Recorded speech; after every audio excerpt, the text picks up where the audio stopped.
Hey all. Today we are in Discord and we're taking a look at how to revoke a ban of a user. Let's get into it. So to start off, you do need to be in a Discord server that you are an admin of, and then you are also going to want to have a user in mind that you need to unban, obviously. So once you're into the server that you're an admin of, come to the top left, click the drop down, and let's go to server settings.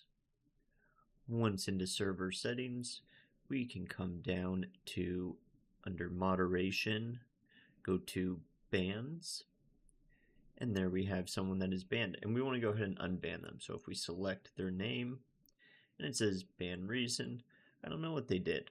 So maybe they were just being annoying at the time, or this person's now requested that they be unbanned. We can go ahead and select revoke ban. And if we come back to the server, we can then send them an invite and invite them back. So let's go ahead and do that. Okay, so now they're back into the server. They're good to go. Let me know if this video helped. Leave a comment and subscribe, and I'll see you in the next one.